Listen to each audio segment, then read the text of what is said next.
global economic downturn has hit the aviation sector very hard, prompting companies and individuals to forego air travel, worsening the existing slump. On Road to Recovery this week, we discuss the turbulent times being faced by the Indian aviation sector and what can be done to get airlines out of this rough weather. With me on the show, a power-packed panel. Joining in from Mumbai, Captain Gopinath, the man who revolutionized air travel with his low-cost model. Also from Mumbai, Jitendra Bhargav, Executive Director and spokesperson for Air India. On a live link from Delhi, Ajay Singh, Director of SpiceJet. And with me here in the studio, Ajay Prasad, the former Civil Aviation Secretary. Also Kuljit Singh, a partner of Ernst & Young, and Kapil Kaul, a well-known civil aviation expert. But before we really kickstart our discussion, here's a quick look at how the aviation crisis has hit its peak, resulting in a clear standoff between the industry and the government, with the airlines collectively deciding to suspend operations on one day, the 18th of August, if their demands are not looked into. Here's a look at what Vijay Mallya, perhaps one of the most prominent faces of the industry, had to say on Friday, and what Praful Patel, the Civil Aviation Minister, told NDTV in an interview a few weeks ago. Let's take a look. Our way of being heard is to say that fine, we will not operate, because we really simply cannot afford to operate.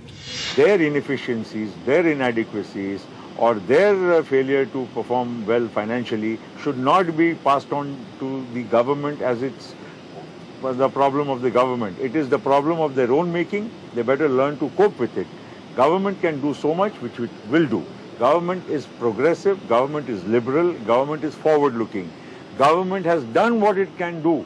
But if they think that their problems are government's problems, I'm sorry, that is not going to happen. The promoters themselves, and especially the ones who cry the most, are very big people. Why don't they find them, the money to run the airline instead of asking the government? At the end of the day, we are in a business that is becoming increasingly unviable only because we are taxed to death. And government needs to listen to our pleas. Now the only perceivable tax in the entire sector is the sales tax on fuel, which is a state subject. Beyond that, there is nothing else which the government levies. In fact, even to make everybody understand that even when they buy a ticket, they should remember that minus a 200 rupee, which is a passenger service fee for the security of the airports across the country, there is no other tax which the government levies. So it is a myth to understand that, the government takes so much back from aviation, so why doesn't it give back? Government takes virtually nothing. All right, let me start by bringing in Captain Gopinath straight off. You've heard what the airlines have to say. You've heard what the government has to say. Do you think the airlines are justified in their demands? What I want to make it very clear is that the airlines came into this business fully aware that this is a tax regime. They have come into this business fully aware that these are the various risks in this business.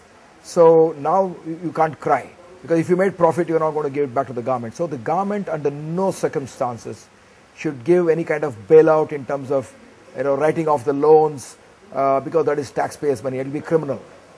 Second, the airlines are themselves to blame, because they all got together and fixed the price and put a fuel surcharge so high, the occupancy went down and the losses went up.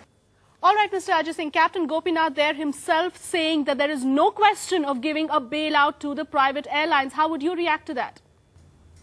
Well, firstly, let me just clarify to you that nobody here is asking for a bailout.